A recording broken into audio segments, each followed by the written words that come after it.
Alright, guys, welcome back to another episode of the 662 podcast. My name is Reily, This is Ethan. and today we have a special guest, maybe the best chef in the world, most beautiful woman ever, I hear, through the grapevine, from Father Grissom. Go ahead and introduce yourself. I'm Christy Grissom. I am the mother of the illustrious Reily, Oh. along with several others. Okay, so we'll just dive right in. Talk about raising 4 kids. How was that? 4, 5, if you count Tommy. Yeah, Tommy. well, they keep coming, so yeah, it's been a long journey, that's for sure. She's just taking them in left and right. Yeah. So yeah, our oldest is 26, and then we have a 20-year-old, a 19-year-old, a 17-year-old, and a 16-year-old. So I think we're finally to the place where they can feed themselves and clothe themselves. So that's a good thing. Sometimes I still wish my mom would put my clothes out for me. Ooh, I put Connor's clothes out for him. Where's my treatment? Well, Take me back to when I was 17. Let Well- me get my clothes out too. Since you stay upstairs, I'm not going up those steps every day. You know what? Fair enough. That is fair enough. So, I hear that we have some topics we want to talk about. So, how was raising the triplets? Even though they're not triplets, how was raising the trio, Raleigh, Alex, and Connor? Yeah, how was that? How was that when they were younger? That was a lot of fun. Alex was 7 by the time Riley came along, so he was already up running around. And then he wanted a sister. Riley was not a girl, so. But I was supposed to be. Yeah, you were supposed to be a I'm girl. supposed to be. He was What was supposed my to be a name girl. going to be? His name was going to be Riley Elizabeth, and spelled Ryleigh. Exposed. Yeah. I've been exposed. And when he came out of the womb, he turned out to be a boy, and so we had to reconsider names. You want to tell him what my name was going to be? Yes. What do you want my name to be? So the way Riley got his Slade is his second name. I wanted to name him Slade McClendon Grissom.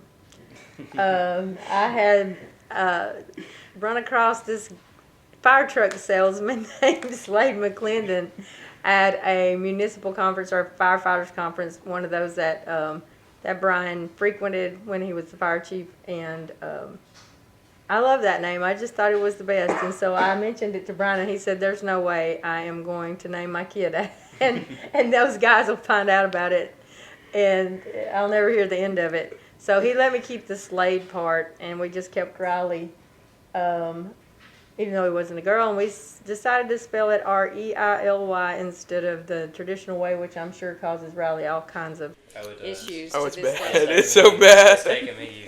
It's so bad. I don't know if people spell it right They never. normally, which I'm not gonna lie. There's like a lot of people's names I don't spell right, Right. unless I'm looking at it.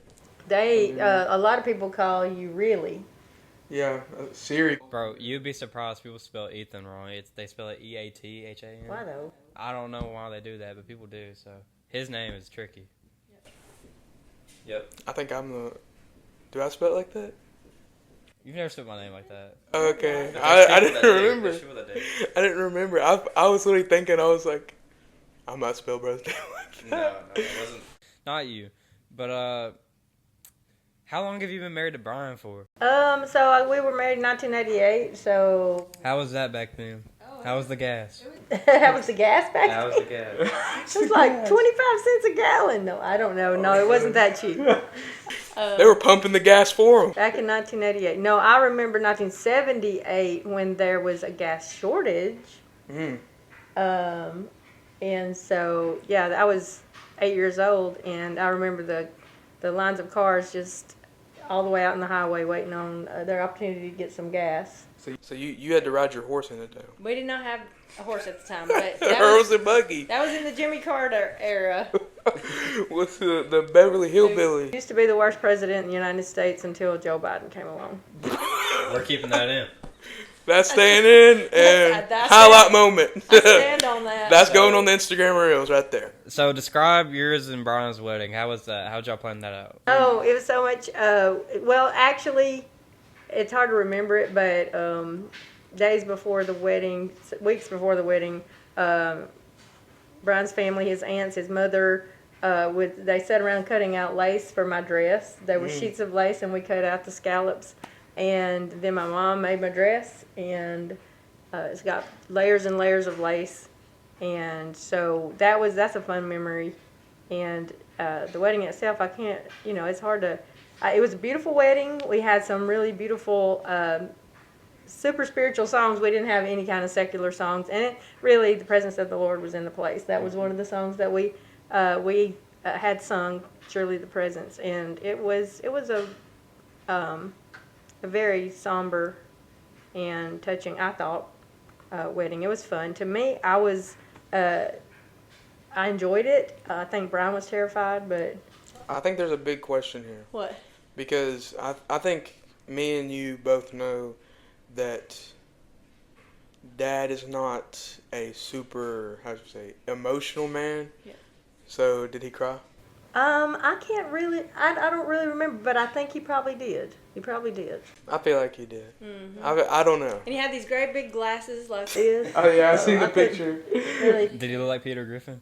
I don't know about that. Peter Griffin is. So yeah, it was quite nice, and afterward, the pastor's second oldest son had crawled in the back of the car, and we did not know it, so we were just going down the road from the church, just excited. I can't believe we did it. I can't believe we did it. And we went about 3 blocks, and he rose up out of the back seat and said, "Where are we going?" or something like that. And I just crawled. They did that at Dakota's. I crawled over the back. I crawled over that front seat and just started beating on him. And we made him get out. And then we were up by the fire department, I think. Was that in Iuka? That was in Iuka. I'm glad you guys took your time. That's Brother Tim. Brother Tim. I don't know who that is. But shout out Brother Yes, Tim. you do. It's Sophie's dad. Oh, yeah. I know Brother Brother Ryan's Tim. dad. Shout out Brother Tim. We'll get Brother Ryan on here one day. Yeah. But Get your son. So what did you do after your wedding? Like, what major happened? Because I know it was a huge gap between, you getting married and adopting Alex. So what did you do in between that gap? Well, I mean, we just worked. Like any young couple would say, it's a little tough at first to figure out your finances and figure out being an adult by yourself, on your own for the first time. But we kind of just decided to wait to have kids. I thought I would just wait until I was 30 to have kids, and I really was rather terrified about having babies. And so, as it turned out, the opportunity came to adopt my first cousin, Alex, and he was a tiny baby. And I think he was 5 months old, and 3 or 5 months old. And then he had already been into like 5 different foster homes by then. He and his Really? little sister. I didn't even know that. Yes, and because the little sister had lots of physical problems, needed Right. surgeries, and no foster home was prepared to take care of them. Alex had extreme acid reflux, which means he could not keep any food down. He was almost malnourished. He weighed 13 pounds when we got him, and that's almost as small as a newborn baby. Some newborn babies. Which, how anyway. old was he at the time? He was, I think, 7 months old. He was Ooh. old Yeah. enough to be bigger than that. And anyway, that was fun and interesting. He was a cute little thing. He had so much energy. He bounced all the time. You could just hang on to him, and he would just bounce in your lap. It took him a while to learn how to walk, but he loved it. He had a lot of energy, that's for sure. He went from bouncing in laps to memorizing credit card information. Yes, he did. When he was younger, now I don't know if he lost the ability to memorize big long numbers, but when he was little, No. he did memorize a credit card number and ordered a few things that were not okayed by us, like $300 train engines, model trains, and things like that. So, yeah. What a guy. Yeah. So how did he react when Reily was born? Well, he was very excited whenever we brought Reily home, he was excited because he wanted a sister, and we were told Reily was going to be a girl. So, yeah, he was extremely excited. Then he found out he was a boy, and that just ruined his life. Yeah, confirmed Alex is sexist. Yes, he wanted a sister, not a brother. And he will tell anybody that his life was perfect until Reily and Connor came along. I feel like that kind of goes like with each new member of the family. Yeah, it gets worse. Everything was perfect until somebody was added. Yeah. And Well, then I don't know. He kind of had a little crush on Tommy for a little bit. That is true. When Tommy first moved in, bro was just... He was always wanting to be with Tommy, but he hated Dakota for the time he moved in. It seemed like he was not a fan. But then he began to say that Tommy's just another Dakota. But you got it, Riley. No, I'm saving mine for last. Because I got a good one, Mom.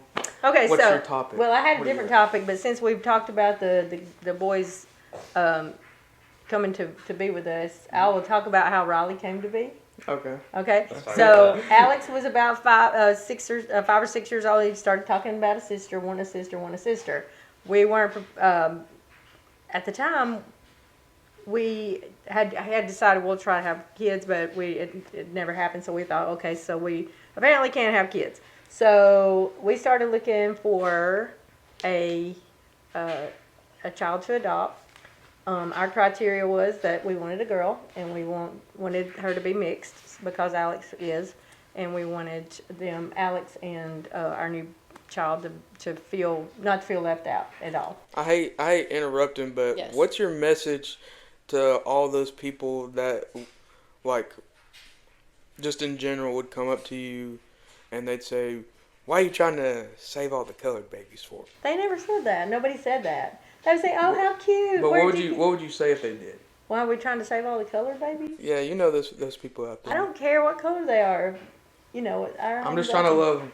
Yep, I'm just trying to love them. Heart. Anyways, please continue. Yes. Okay. So I worked with a lady who I shared with her that we were looking for a little girl to adopt, and we've been on all kinds of adoption websites and looking, but you know, there's a lot of them have really severe disabilities, the little babies, and some that would be very readily available to adopt, and that's okay. I mean, but I talked to a lady at work, and she said, you know, I know a girl who already has 2 little kids. She's just 21, and she don't feel like she can care for another one, and she's thinking about giving her baby up, and she is, and it's going to be a mixed baby, and it's a girl. It's supposed to be a girl, and so she put us in contact with her, and the rest is history.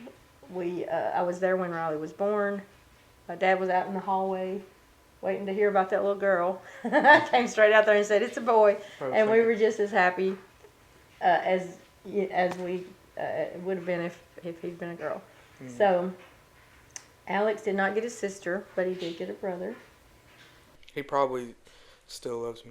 Yeah, he probably does. I think he does. He tries to relate to me, but it's never anything other than we're almost the same color. Yeah, maybe that's the what, only that's thing what you have in common. The only thing he tries to relate to me on is we're both brown. Mm-hmm. But And then 2 years later, Connor was the surprise that showed up unexpectedly, and they could have children. We could have children. We did have one. There he is. 6'5", nonchalant. Yes, that is a good Mustang. Yeah, very nonchalant. So we all know that you've had 5 boys. How was it like growing up being one of 4 sisters? One of 4 sisters. I think it was just fine.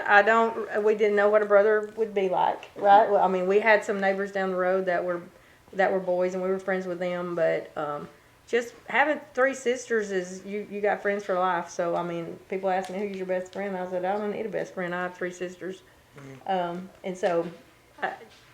I think if we'd have had a boy in the house, we probably would have killed him by accident or something. So spill the tea. Who was the most troublesome growing up?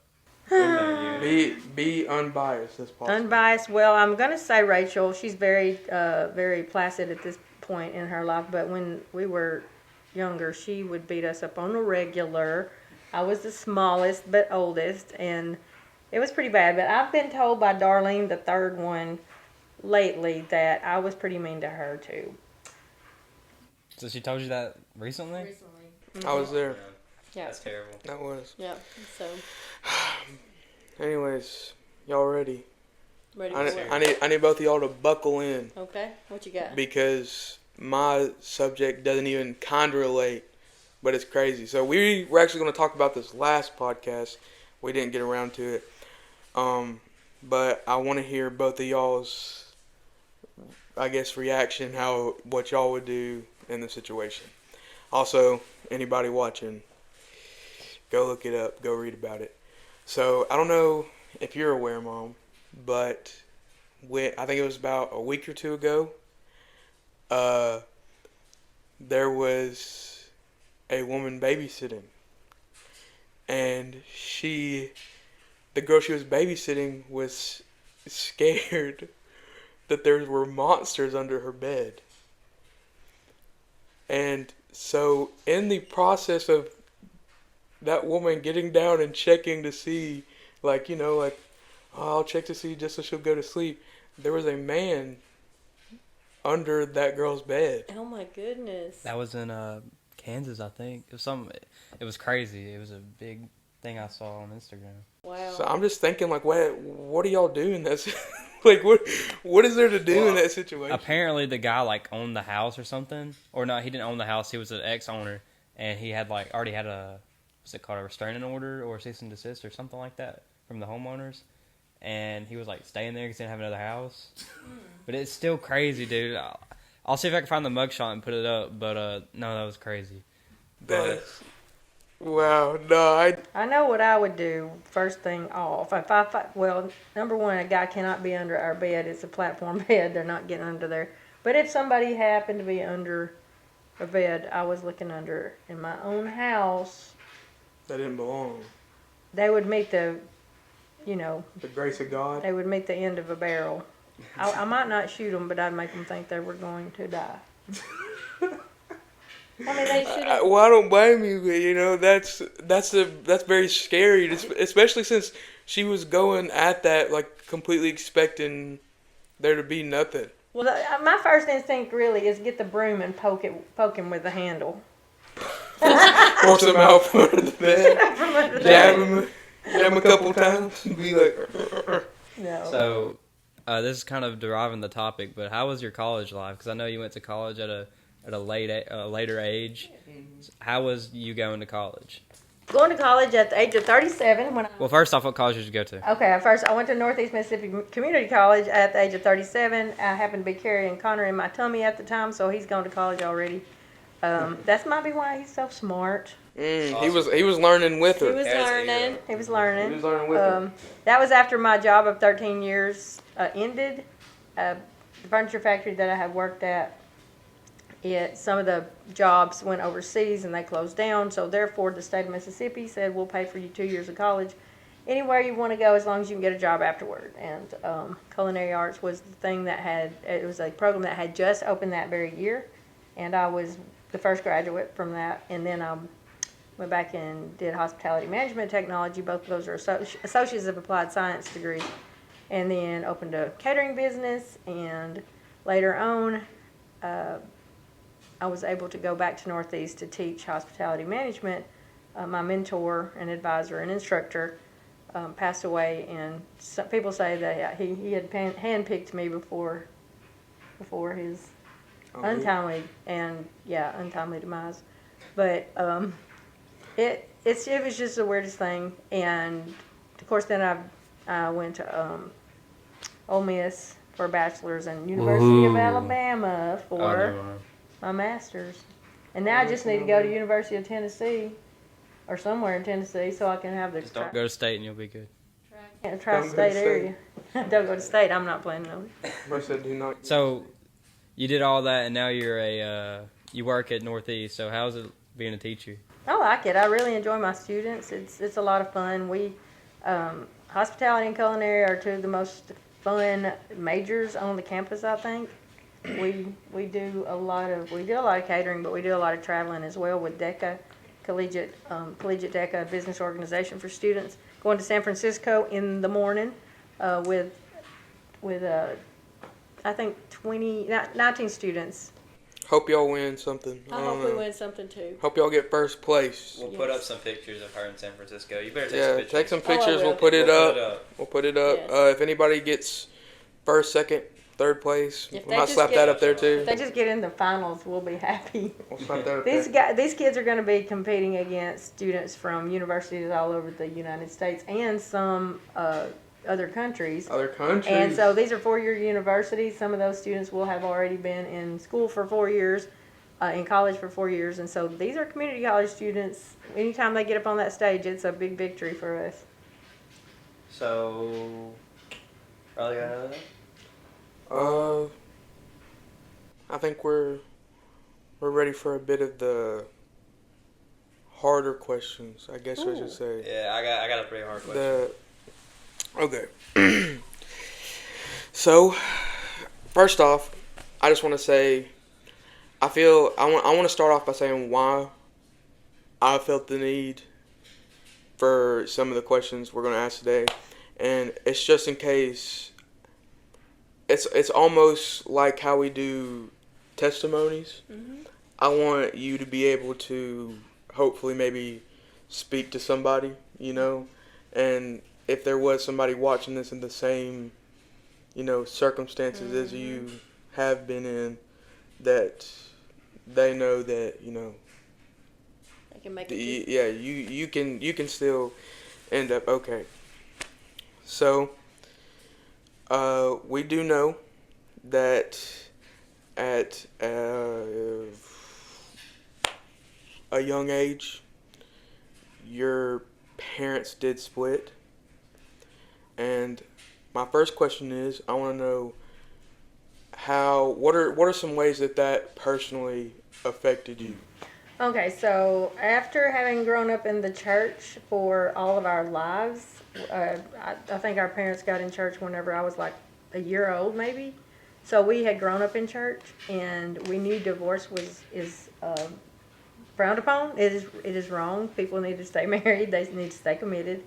And so it felt like a huge stigma was on us because of that. I think the kids feel as much shame as anybody, and probably more. Mm-hmm. I mean, that's the way we felt. It just felt. We wouldn't talk about it. We wouldn't discuss it with anybody. I remember our pastor and his wife called us into one of the Sunday school rooms to kind of talk to us about it. I guess he was saying if we were okay, but it felt like we had done something wrong ourselves, know. But it was really bad. It was the pain of what had happened, and it was one parent's fault primarily, and just trying to figure out how to navigate that. They're still your parent. You still love them, Right. but you don't want to condone anything, and you don't want to. It was difficult. Mm-hmm. And a couple of my sisters went to live with the one parent, and myself and my next down from me sister stayed at home, and it was a little difficult. I had been kind of a little mama for a long time because I was the oldest, therefore the bossy person. Right. But yeah, it was rough. It was not a picnic, that's for sure. I was actually 15 whenever that happened. Okay, so your other 3 sisters were already born. Oh yeah, they Right. were. The youngest was 8. I think Carrie would have been 8. So, my next question is, did you immediately feel, like right after it happened, did you feel like not only did you have to carry that weight, but now you almost felt like I now have to take care of these 3 other people because I'm the oldest. Like I have to step up and be, that for them. I never really thought of it. I just did what I had to. I mean, you don't think about it really like that. I don't think. You just do what you got to do. And because a couple of them did go, a couple of them did go to another household, and that might have alleviated some of the pressure because still doing the laundry and doing the cooking the meals and all that stuff. That you just do it because you got to do it. Ethan, you got a question? Was Brian your first love? Brian was actually my second boyfriend. No, well, I mean, I wouldn't. My second actual boyfriend. There was another boy that I really had a crush on between the two, but no, I did have another boyfriend before Brian. From the time I was about 11 until maybe 14 or 15, I had another boyfriend down the road. He was from down the road. So when did you start dating Brian? I was 16. Oh. We dated 2 years. It was, just right after I turned 16 that we started dating. Okay. I think I'd count that as the first love. That's like... Yeah, it's the first real... Other than boyfriend, did that first boyfriend, did you love him, or was that just kind of like... It might have just been dating? It was just a childhood. We were friends. He was, he was the oldest boy. I was the oldest girl. I mean, it just, I was... It just happened because that's, it was a natural occurrence. Yeah. It just made sense, right? Yeah. Okay, so speaking of Dad, and this don't have to, I guess, maintain strictly to him, even though I think he has been the one and only. After that happened, because it happened when you were 15, you and Dad got together when y'all were 16. He was 17. Or he was 17. Mm-hmm. Did that affect any of... Do you think that affected you trusting at all, or how you looked at love after that, or anything? I don't know about that because were you a little bit more cautious, maybe? Maybe so. I don't know that I was terribly too introspective about that. I don't think that really entered. Well, I feel like that's good, because I know a lot of people, especially nowadays, seeing that they're not too fond of trying to find love, because they see it what their perspective of it is, and it's just... No, I didn't let that didn't bother me at all. But the whole situation may have caused me to have an extreme, it's warranted to be like this. I feel like it made me be more committed. Like, we know that we don't want to ever have to go through that. We will do whatever it takes to stay together. Not that we've had a very, very good marriage, but I have a commitment. I don't care what happens. I'm pretty much, we're going to stick this out. Yeah. Right. So, and I think that's one of the things. I don't want my kids to go through that, So, my next question kind of veers off a little bit, but it kind of stays the same. So, your parents split, and already when y'all were younger, even though I know some people wouldn't believe it seeing you now, which we'll let you talk about, you guys already financially weren't doing fantastic at all. Right. So, what happened after there became only one? I don't really think it wasn't that bad, because again, two of the kids went to another household, and by that time, my sister and I we were old enough to have our own job. Okay. So we worked at Country Squire. Shout out Country starting Squire. from when I put in an application. 15 years old or so, and 15 or 16. So we were making our own money. Therefore, that was helping out. I got my first car when I was 16, my little 65 Mustang, and my blessed grandmother, my daddy's mother, she would slip me a $100 bill every month or so to help me pay my $98 car payment. Left her with two more dollars, $2 extra. W grandmother. Mm-hmm. W grandmother. It was so sweet of her, and she did help all the rest of the grandkids buy their cars too. But that was sweet. When you make $50 a week, a $98 car payment is, it's big. And it's, looking back on that now, though. Yeah, it's. Obviously it's two different things. You'd never catch somebody making a $98 car payment today. Yeah. But $50 a week is like you're picking change off the ground. $25 a night for washing dishes at the Country Squire. sometimes we have like 400 guests, and so we were washing so many dishes. But And what's crazy is that building hasn't even expanded from what I've seen. no, it's Not not really. expanded much at all. Nothing crazy. But that was pretty wild. That's not, of course, I started out washing dishes. I did other things afterwards, but anyway. All right, take us back. Like, I know that I think it was last year, me and you were talking in the car, and you kind of explained it to me, but if you don't care, explain it again. Take us back when you were living in that trailer. Mm-hmm. What did it look like? I know there was a lot of stuff that you and your sisters kind of struggled with. Well, it was just a little bitty trailer. It was a 50-foot trailer, and it had originally had 2 small bedrooms. My sisters and I all stayed in one bedroom. We had 2 sets of bunk beds and a little bitty bedroom, but we did have the master bedroom because it's big enough. It was bigger than the little bitty one. There's no way we could have got 2 sets of bunks in the one that my parents had. Right. So it was little. But on toward when we got to be teenagers, my daddy and his brother built us 2 rooms on the back of it. So that made us have, we shared a room, 2 of us shared a room apiece. I don't know, I can't remember. I know Rachel and I shared a room, and I guess Darlene and Carrie shared the other room.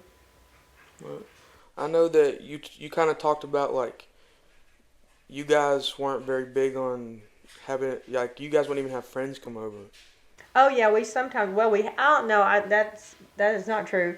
Our friends from down the road, the Johnsons, they were at our house all the time, or we were at their house all the time, and it was fun. We just had the best time. But yeah, our house was not a wonderful place, and sometimes we would hang out in whichever the nicest room was at the time, whatever that might be. But yeah, and we, as 4 kids in the house, you can imagine how cluttered it would get. My mama worked and my daddy worked, and we had chores, and we didn't get our chores done most of the time. And yeah, we were too busy fighting, or I don't know, Scratching each other, slapping. Yeah, I mean, I was scratching my sister that was beating me up. I mean, what else could I do? I had no other defense mechanism. But no, it was fun. I had a good childhood. The night before I got married, my daddy said I was leaving the house, or maybe it was the day we got married. Well, I was leaving the house, and he said, "I wish I could have given you a better childhood, a better life." And I said, "It's perfect. It's been perfect," and really it was. Because you made it that way. Cause I didn't make it that way. My whole family, we just love each other. I mean, my sisters and I, we may have fought, but it was we had fun on that little 4 acres. We climbed the trees. We explored the woods. We made little towns in the woods. We walked until we found another road. I mean, sometimes for miles. I mean, we had a really good childhood. It was fun. The divorce was the one dark spot. I mean, even though we didn't have a lot, sometimes when, like, my daddy would get laid off from his job at Tyrone Hydraulics, every now and then, or they go on strike or something like that. But we never went without. The Lord always took care of us. Right. I know that you had told me that,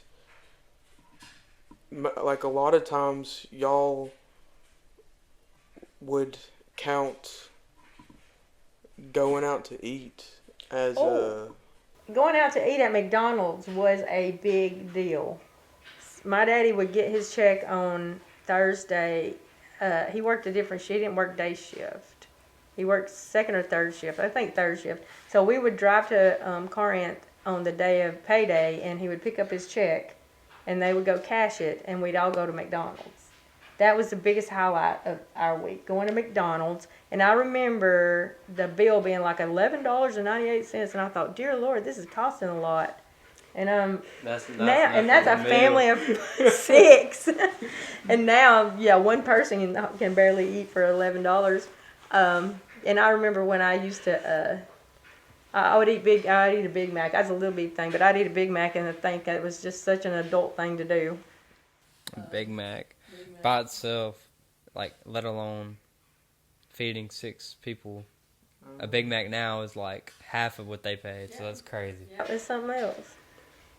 The first time I went out to a really nice restaurant when I was 15, I think it was when I was 15, or it was after the divorce when my dad took us out to eat, and it was the Country Squire. I wasn't working there yet, so I must have been 15. That was the nicest restaurant we'd ever been in. I mean, it was a sit-down restaurant, and that was amazing. What's Country Square? And then it was Country Squire. And Brian was working there then. My husband was working there then, and I saw him in the kitchen, and he was leaned over telling the lady making hush puppies something. And I found out later he was telling her, "Look at that little girl right there. I like her." Shout out, Dad. Shout out, Dad. You can tell your side of the story when we get you on. Be on here. Anything else you guys want to add? I don't know. I think last thing I'll say is that none of this coming from me. I put this all on my wonderful parents. Is that even my mom having that time in her life, growing up in, what'd you say, a 50-foot trailer? Mm-hmm. It was little. We now, thank the Lord, live in a decent sized house, all because, they worked their butts off and they did what it took to get here. They decided that they were going to take it up a notch. Well, and the Lord blessed us. yeah, God was there for them, and we appreciate that. But any questions for him, Ethan? I don't got no questions, but yeah, I think this is just a real strong testimony about how life is what you make of it, and choices you make really impact you. Yep. That's all I got. What you got? That's all? All right. Well, thank y'all for watching. We thank God for this opportunity. We'll see y'all next episode. Hope y'all have a great day. We love y'all. I'm kinda stupid, girl, I know.